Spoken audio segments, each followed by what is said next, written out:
Welcome back to your own resting place, where old stories will lull you into the deepest and most complete sleep.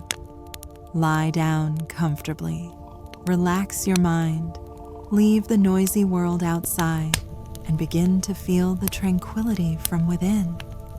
Tonight, we will not use history to expand our knowledge. We will use history to forget the present. Let the flow of the past gently wash away the chaos of today. Just listen.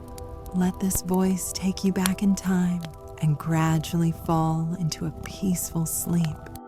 The story begins.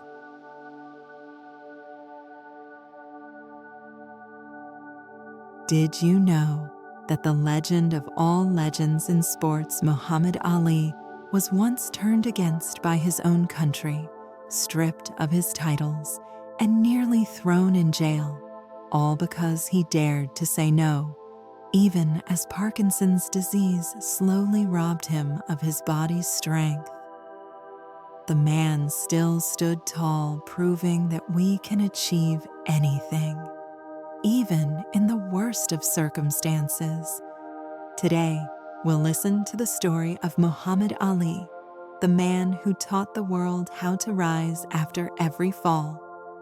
It was a winter afternoon in 1954 in Louisville, Kentucky. A 12-year-old boy named Cassius Marcellus Clay, thin, dark-skinned, with round eyes and a sharp, high-pitched voice, discovered that his beloved red and white Schwinn bicycle had been stolen outside a local fair. To a child, that wasn't just losing a toy. It was losing his entire world, his freedom, his first taste of pride. Furious, with tears rolling down his face, he shouted, "I'm gonna whip whoever stole my bike." And that burst of anger, as fate would have it, opened the path that would change his life forever. His first encounter with Officer Joe Martin, the man who would teach Cassius how to use his fists not for revenge, but for discipline and purpose. Joe Martin, a police officer and boxing trainer at Columbia Gym, looked at the skinny boy in front of him. Nothing remarkable, except for a pair of eyes that refused to yield. Smiling, he said, "If you're gonna fight somebody, you'd better learn how to fight right." From that day, Cassius Clay stepped into the gym. He didn't know that this small decision would become the launch pad for one of the greatest stories in the history of sports. At first, he lost constantly. His footwork was clumsy, his punches weak, and he even got knocked out in the first round once. But Cassius was different. The next day, he showed up again on time, chattering endlessly about how he'd become the world champion someday. Martin could only shake his head and laugh. The kid might not have been the strongest, but he was surely the toughest he had ever met. It wasn't just Martin who noticed the spark. Fred Stoner, a black trainer at the Grace Community Center, also saw something special in the boy. Stoner taught Cassius not just how to throw a jab, but how to feel rhythm, how to control space, to know when to advance and when to retreat. "Boxing is music," Stoner told him. "If you can feel your opponent's rhythm, you can turn the fight into your own dance." Those words stayed with Ali for life. When others slept, Cassius trained. He shadow-boxed in the dark, jumped rope in silence, counting every breath. And though he was just a poor kid from Louisville's West End, he possessed something most grown men had already lost belief that he was born for greatness. belief that his feet were meant to walk far beyond the streets of Louisville to travel across the world. What was strange was that, despite living in an America divided by racial segregation, Cassius never allowed hatred to consume him. He knew the boundaries, the places he wasn't allowed to go, but deep down, he believed the boxing ring was the only place where everyone was equal. Inside the ring, there are only two colors, the white of the gloves and the red of the blood. A simple line, yet it would grow into the philosophy that Muhammad Ali carried throughout his life. By 1958, Cassius dropped out of school to pursue boxing full-time. He had already won 6 Golden Gloves titles, 2 AAU championships, and was becoming one of the most talked about young boxers in the nation. But beneath the early fame remained that boy who once lost his bicycle, still fighting to reclaim justice with his fists. Cassius Clay's story did not begin with glory. It began with a small loss. But as he would later say, if my bike hadn't been stolen that day, the world might never have had Muhammad Ali. By 1960, America was changing. Rock and roll ruled the radio. John F. Kennedy was entering the White House, and in Louisville, an 18-year-old Cassius Clay was preparing to leave home for the first time to Rome to compete in the Olympic Games. He wasn't just carrying gloves and shoes. He carried the dreams of an entire poor Black neighborhood that believed if Clay won, they all won. Cassius had never been that far from home. When his coach Joe Martin told him they would fly to California for the trials, he nearly panicked. I'm not flying. What if the plane crashes? He truly was afraid. But Martin, in his usual stern tone, said if you want to be the world champion, you first have to dare to leave the ground. And so Cassius, hands trembling, boarded a plane for the first time in his life. A lesser-known detail, he actually bought himself a small parachute, using his savings just in case the plane went down. People laughed, but for Cassius, it wasn't just fear, it was instinct, the same survival instinct that would help him rise from every fall throughout his career. Rome welcomed him with the golden light of an ancient city, the land where empires once staged battles to the death. For Cassius, the Olympic ring was his modern-day Colosseum. Among the athletes, he stood out not just for his skill, but for his unstoppable energy. Every night, he trained alone, shadowboxing in front of a mirror, whispering to his reflection, "You're the champion. You're gonna beat them all." The final match against Zbigniew Pietrkowski, the European champion from Poland, was a turning point. Pietrkowski was older, more experienced, and stronger. Cassius lost the first round, cornered and pressured. Yet in his eyes there was no fear. In the final round, he changed tactics, standing firm, countering swiftly, his jabs sharp as needles. When the bell rang to end the fight, his opponent sagged against the ropes, while Cassius raised his arms in pure belief he had won. As the gold medal was hung around his neck, Cassius smiled with the unguarded joy of a child. On that podium, beneath the flags and the flash of cameras, he had not only defeated his opponent, he had defeated the limits placed upon him. He had crushed the belief that a Black boy from Louisville could never rise to greatness. There's a lesser-known detail after returning home. Cassius wore that gold medal proudly as he walked into a restaurant in his hometown, only to be refused service because he was Black. Angry and humiliated, he stormed out. According to many accounts, he threw the medal into the Ohio River. Though historians later debated whether it really happened, the story captured the painful truth of America at the time.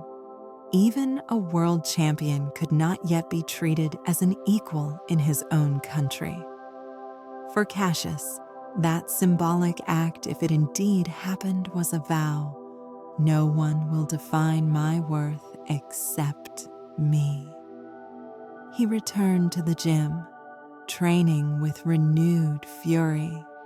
When he signed his first professional contract with the Louisville sponsoring group, he was paid $10,000, an enormous amount for an 18-year-old at the time. But more importantly, it gave him freedom to dedicate himself entirely to boxing. And from that point on, a new story began, no longer Cassius Clay, the boy from Louisville, but Cassius Clay, the dreamer reaching for greatness.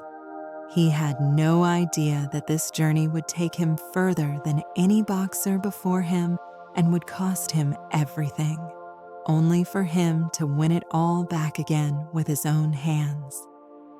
After the Olympics, Cassius Clay returned to America not just as the boy with a gold medal, he was a phenomenon.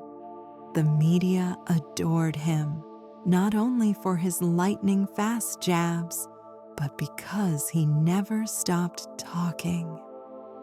Clay wasn't like any other fighter they had seen.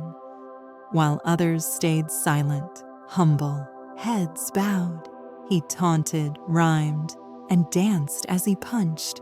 "I am the greatest." The phrase echoed through Louisville and then across all of America. But behind that boast lay a clever strategy. Cassius understood that boxing wasn't just a sport, it was theater. And on that stage, he created a perfect role for himself, the loudmouth who couldn't be beaten. He turned press conferences into performances, and every line he spoke into a piece of poetry. Float like a butterfly, sting like a bee. It was one of the quotes that made journalists go wild. His confidence made people either love him or hate him, but no one could ignore him. In 1963, Clay faced Sonny Liston, the heavyweight champion, a man who had crushed opponents in under 2 minutes. The press called Clay a kid too young to drink beer, a big mouth, a clown. But Cassius didn't flinch. At the press conference, he jumped and shouted, "Liston, you're nothing. You're just a big ugly bear, and I'm gonna whoop you." Everyone laughed, but on the night of February 25th, 1964 in Miami, the laughter stopped. Liston entered the ring with cold, deadly eyes. He expected to destroy Cassius within a few rounds, but Clay danced around the ring, light as air, his counters sharp as blades. After 6 rounds, Liston gave up his shoulder injured. Cassius Clay, the kid who talked too much, became the youngest heavyweight champion in the world at that time. Amid roaring crowds, he shouted, "I am the greatest, I told you." So it was a moment that changed history. But the very next morning, an even bigger shock came. Cassius Clay announced that he had converted to Islam and that he would change his name to Muhammad Ali. That name Ali was more than religion. It was a declaration. "Cassius Clay is my slave name." He said, "Muhammad Ali is the name of a free man." In 1960s America, where the civil rights movement was at its peak, those words were a thunderclap in a white-dominated society. Many people turned their backs on him. Sponsors canceled contracts. The media attacked him relentlessly. But Ali didn't retreat. He told a journalist calmly, "I know who I am. I don't need anyone else to tell me." Few knew that Malcolm X, the famous Black civil rights leader, had guided Ali in his faith. Malcolm saw Ali as a younger brother, while Ali viewed him as the man who opened his eyes to the meaning of freedom. When Malcolm X broke away from the Nation of Islam, Ali chose to stay loyal to the organization and cut ties with the man who had once mentored him. Later in life, he admitted that was one of the mistakes that haunted me the most. From Cassius Clay to Muhammad Ali, it wasn't just a change of name, it was a rebirth. Ali realized that if he was only a boxer, he would one day be forgotten like so many others. But if he became a symbol, he could live forever. And it was that faith in God, in himself, in his purpose, that carried him into the next chapter of his life, to fight not only to win, but to speak the truth, even when the whole world stood against him. For after the glory of being world champion, the real storm was just about to begin. In 1964, under the dazzling lights of Miami and the roaring cheers of thousands of spectators, Cassius Clay declared, "From now on, I am Muhammad Ali." Those words echoed like an explosion across America, a country where, even when a Black man became world champion, he still couldn't sit at the same restaurant table as a white man. But Ali didn't choose the easy path. He chose the path that forced an entire nation to face questions. It didn't want to ask, what is freedom? What is justice? And who has the right to define them? The name Muhammad Ali, an Islamic name, meant the praised one, the noble. It was his declaration of faith in the Nation of Islam, a Black religious and political movement led by Elijah Muhammad. Ali saw it as an escape from the chain of injustices that had shackled his people for centuries. He began praying 5 times a day, fasting during Ramadan, and speaking openly about God on television, something most athletes of the time avoided completely. Reporters asked, "Aren't you afraid of losing your fans?" Ali simply smiled. "If they leave because I'm honest with myself, then they were never my fans to begin with."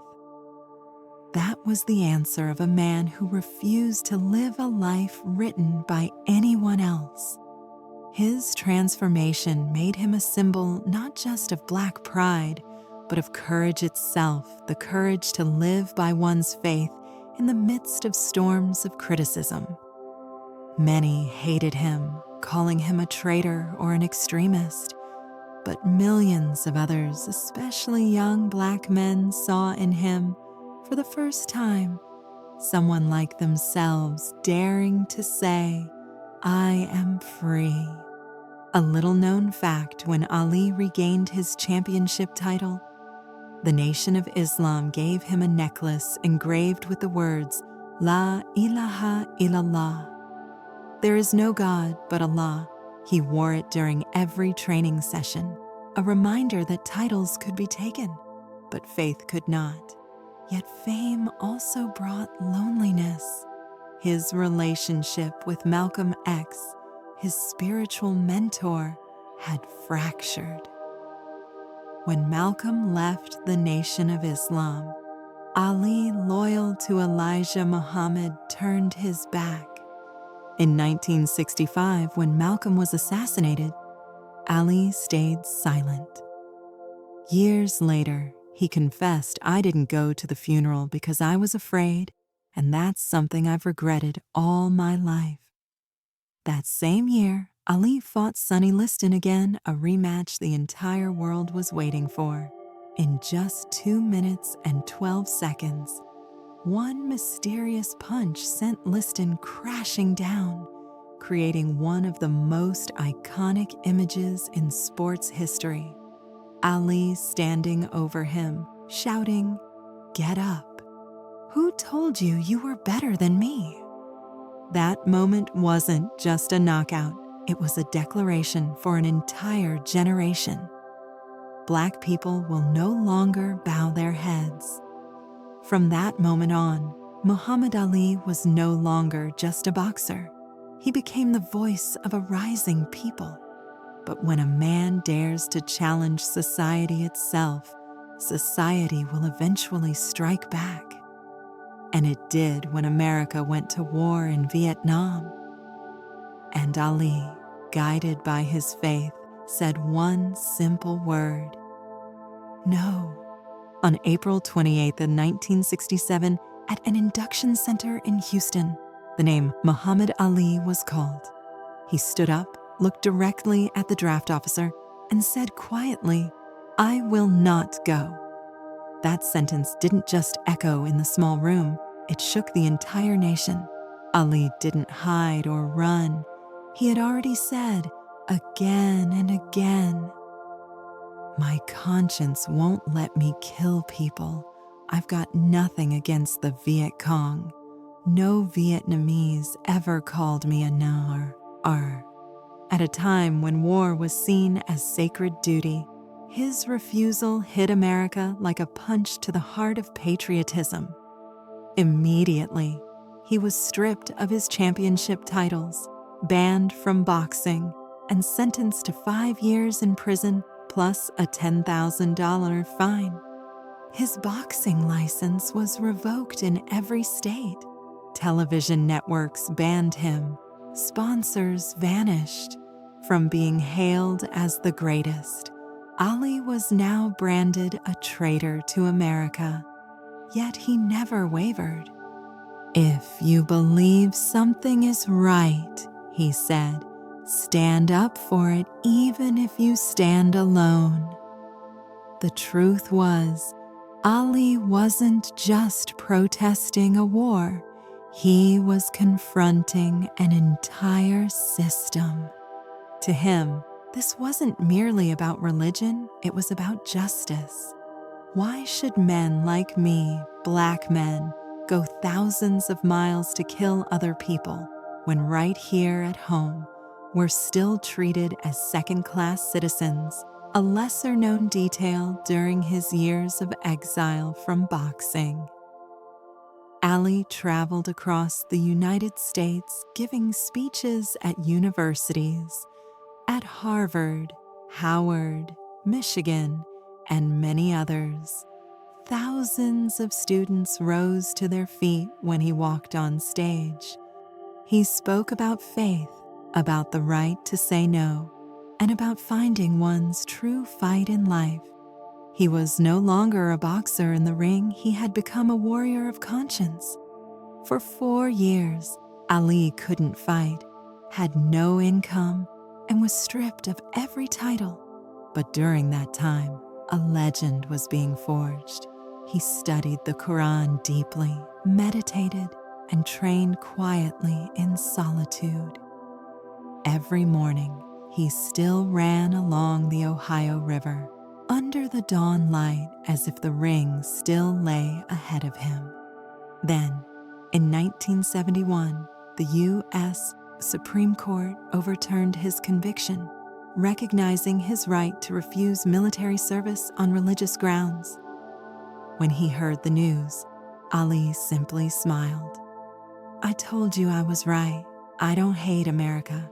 I just want America to live up to what it says it stands for: freedom." That same year, he returned to the ring for what would be called the fight of the century. In 1971, Muhammad Ali returned to the ring for what the world called the fight of the century. His opponent, Joe Frazier, a man who had once been his friend, now his rival. The fight took place at Madison Square Garden. The whole world held its breath. Ali was fast, but Frazier was relentless. 14 rounds of grueling combat stretched like an eternity. And in the final round, Frazier's brutal left hook sent Ali crashing to the mat. He lost. But in that defeat, the world saw something deeper. Ali didn't give up.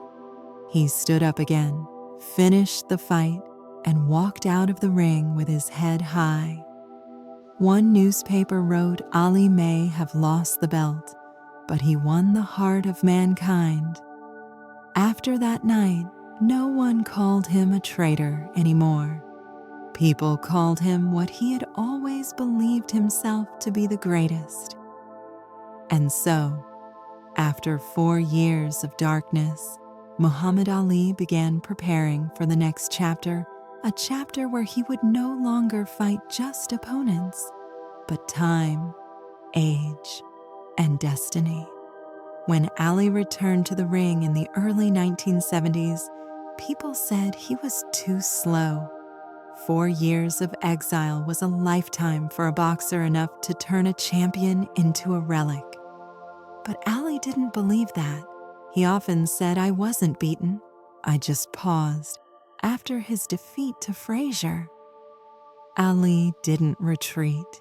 He trained twice as hard, focusing on speed, endurance, and strategy. He knew he was no longer 25, but he had something no one else did, the unshakable belief that willpower could slow down time itself. Every morning in Miami, people saw him running along the beach, sweat mixing with the sea breeze, whispering poems to himself. "If they say I'm old, I'll show them the speed of my soul." His rematch with Joe Frazier in 1974 ended with Ali winning on points after 12 rounds, a victory that paved the way for the greatest battle of his life, the Rumble in the Jungle in Kinshasa, Zaire, now the Democratic Republic of Congo. His opponent, George Foreman, younger, stronger, a terrifying puncher who had destroyed Frazier in just 2 rounds. Everyone believed Ali would be crushed, but Ali had never been one to follow the crowd's script. On October 30th, 1974, under the black African sky, 60,000 voices thundered, "Ali Bomaye, Ali, kill him." It wasn't a chant of violence, but of faith. To the people of Africa, Ali was a son returning home, the first black man to make the world look toward Africa not with pity, but with pride. Before the fight, Ali smiled at the reporters. "They think I'm old, but I'll show them what youth doesn't understand, patience." And he did exactly that. His strategy, the now legendary rope-a-dope, was born that night. Ali leaned against the ropes, letting Foreman attack with all his might, absorbing each blow like a man made of steel. Punch after punch. Foreman grew tired, his strength fading. Ali's eyes, even through the pain, gleamed with calculation. Then came round 8. Foreman slowed just for a moment. Ali seized it, unleashing a perfect counterpunch. Foreman collapsed. The world erupted. A little-known detail: right after the fight, Ali sat quietly in the locker room. Everyone thought he was exhausted, but he was actually crying. "I fought for my people," he whispered. For him, that victory wasn't just personal glory, it was proof that the black man, once enslaved and scorned, could stand tall and make the world bow its head. Then came 1975 and the third and final battle with Joe Frazier, the legendary Thrilla in Manila. Ali himself would later call it the closest thing to death. The temperature inside the arena soared above 40 degrees down 140. For 14 brutal rounds, the two men tore into each other, neither willing to yield. When the referee prepared for the final round, Frazier's trainer stopped him. Joe's eyes were swollen shut. He couldn't see. Ali, utterly spent, whispered, "I think I just touched hell." But he had won, and once again held the heavyweight championship of the world. From the man stripped of his title to the man who rose from the dead, Ali's transformation was complete. The global press hailed him as a living symbol of strength, faith, and the human spirit.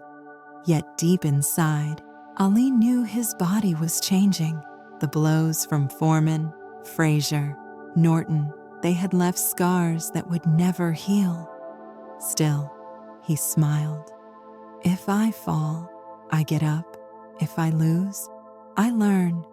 If I live, I will keep fighting." And that's exactly how he lived. From here on, the legend of Muhammad Ali would move beyond the boxing ring from a sports icon to a symbol of humanity itself. When the lights on the boxing ring began to fade, Muhammad Ali refused to step off the stage of life.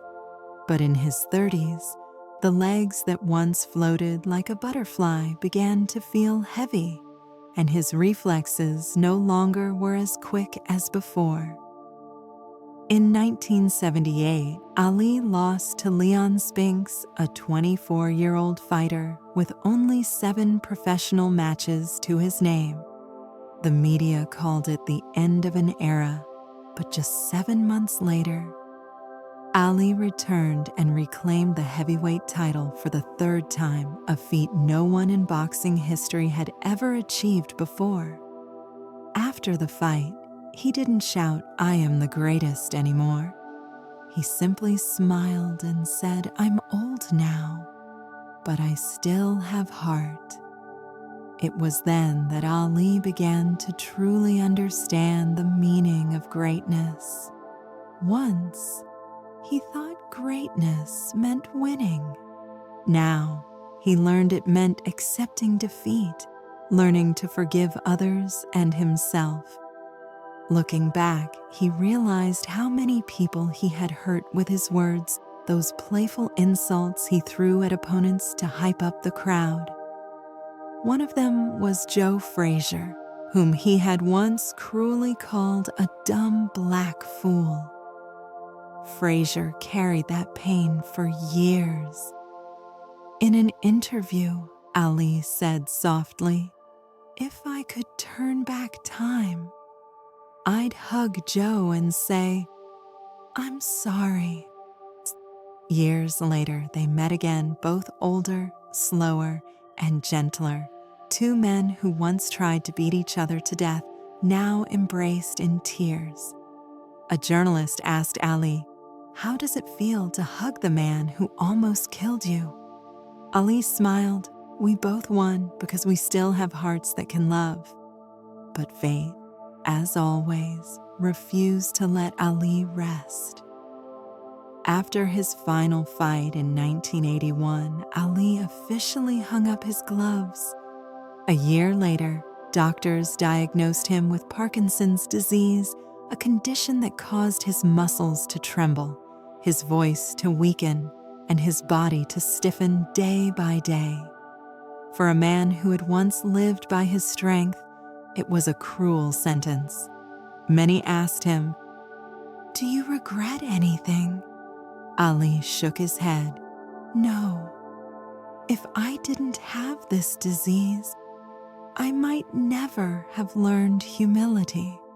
A little-known fact. During his early years battling Parkinson's, Ali continued to meditate every morning, to read the Quran, and to write letters to fans. His hand trembled, but each word carried faith. He visited refugee camps, orphanages, and even met Nelson Mandela, who told him, "You helped me endure the darkest days of my life." Ali smiled and replied, "No, Mr. Mandela. You helped me understand that courage doesn't need a boxing ring." To Americans, Ali was no longer just a boxer. He had become an ambassador of compassion. In 1985, he traveled to Beirut to help negotiate the release of hostages. In 1990, he went to Iraq to meet Saddam Hussein, pleading for the release of captured Americans, and succeeded. When reporters asked why he did it, Ali answered, "Because I know what it feels like to be imprisoned. I just want to help others be free." People saw him signing autographs with trembling hands, but his eyes still shone the eyes of a man who had fallen 100 times and never surrendered. He once said, "The day I stop fighting will be the day I stop living." And yet now he had found a new kind of fight, not with fists, but with forgiveness and love.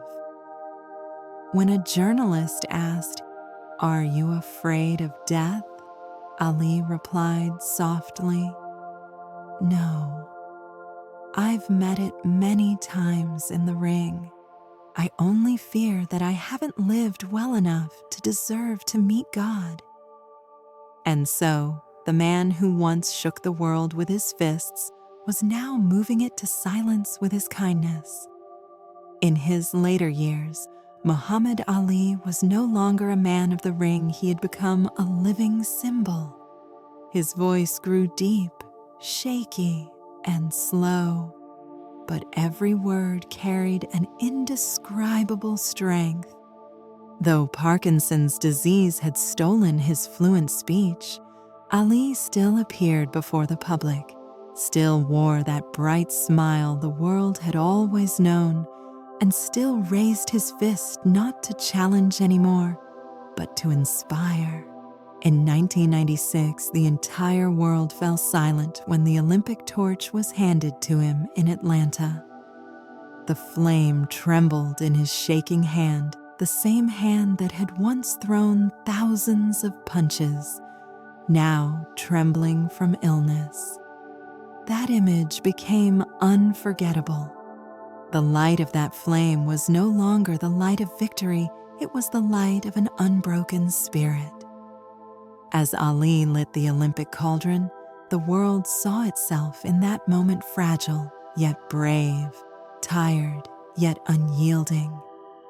After that, Ali devoted most of his time to charity work. He founded the Muhammad Ali Center in Louisville, a place that preserved his legacy. But it wasn't just gloves or championship belts displayed there. It was filled with his words about courage, faith, and compassion. Thousands of people, from children to the elderly, came to learn about the man who taught the world how to rise after every fall. A little-known detail whenever someone asked if he missed the boxing ring. Ali simply smiled. "I'm still in the ring. The only difference is my opponent now is time." He often met with other Parkinson's patients, encouraging them. A weak body doesn't mean a weak spirit. We can still fight, we just have to change how. In 2001, Ali was awarded the Presidential Medal of Freedom, the highest civilian honor in the United States. It was presented by President George W. Bush, and the entire hall rose in a standing ovation. At that moment, no one called him a traitor anymore. There were no racial lines, no divides of religion or politics, only one undeniable truth: Muhammad Ali was part of human history. As old age approached, he retired to a quiet life with his wife Lonnie in Arizona. Their home was simple walls adorned with photos of his greatest moments, but on the table sat a worn Quran filled with highlighted verses. Each morning, he sat on the porch, listening to the wind. His hands trembled, but his eyes remained warm. "I used to think greatness was when the whole world knew your name," he said in one of his final interviews. "Now I know greatness is when you make one other person smile." In June 2016, Muhammad Ali took his final breath at the age of 74. News of his passing spread across the globe. Everywhere, people lit candles, raised their fists, and bowed their heads. No one talked about how many times he won or lost.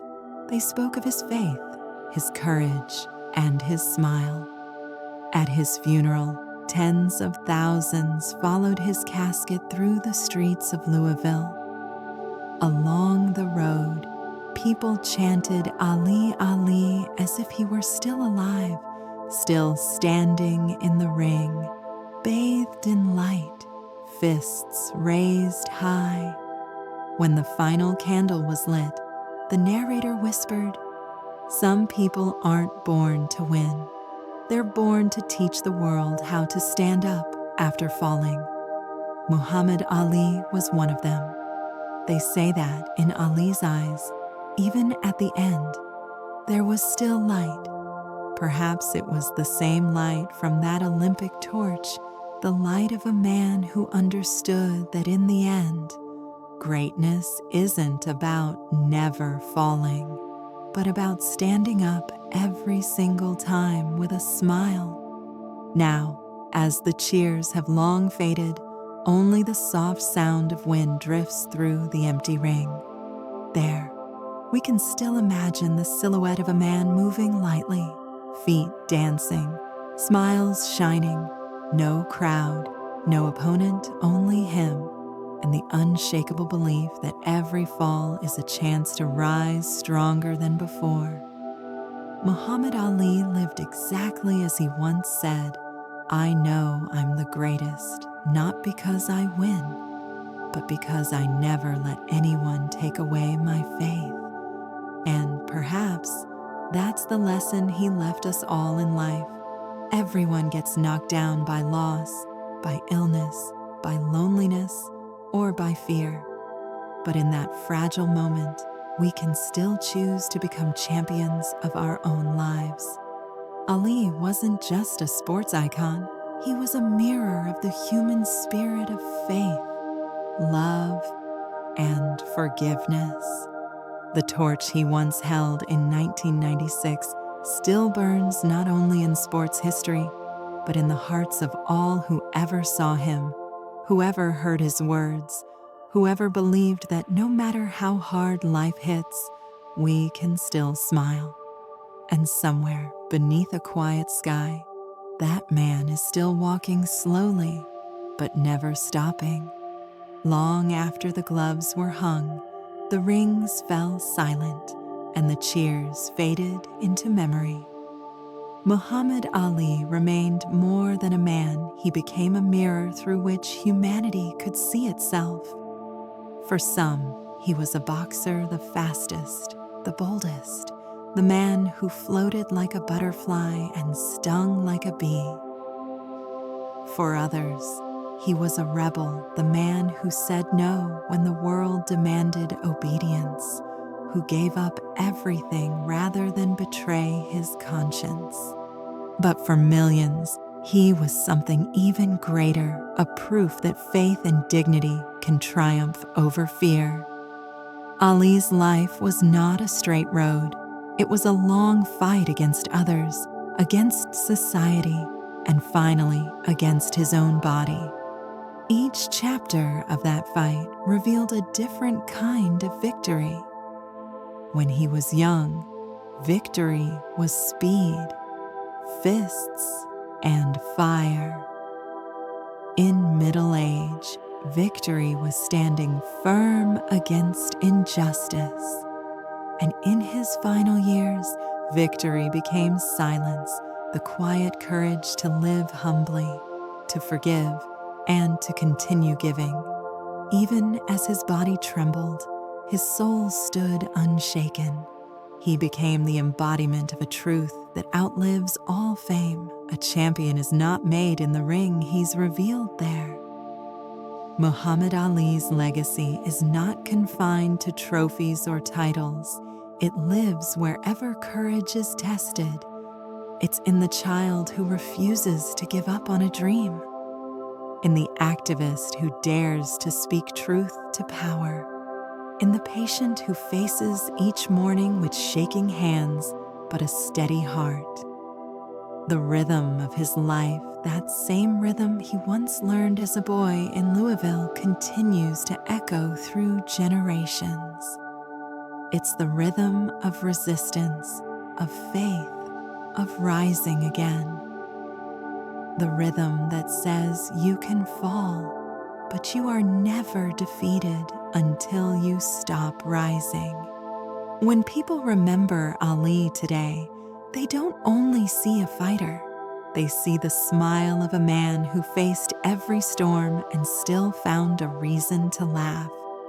He taught us that greatness isn't about domination, but about grace, not about how loud you shout, but how deeply you believe. And perhaps that's why, decades after his final fight, Muhammad Ali's shadow still dances beneath the lights of memory. Somewhere in every gym where a glove hits the bag, in every crowd that rises for justice, in every trembling hand that refuses to surrender, Ali's spirit lingers. It whispers to us, don't count the rounds, don't fear the blows. Life will knock you down, but every fall is a call to rise again. He was born Cassius Clay, but he left this world as Muhammad Ali, a man who changed not just boxing, but the very definition of what it means to be human.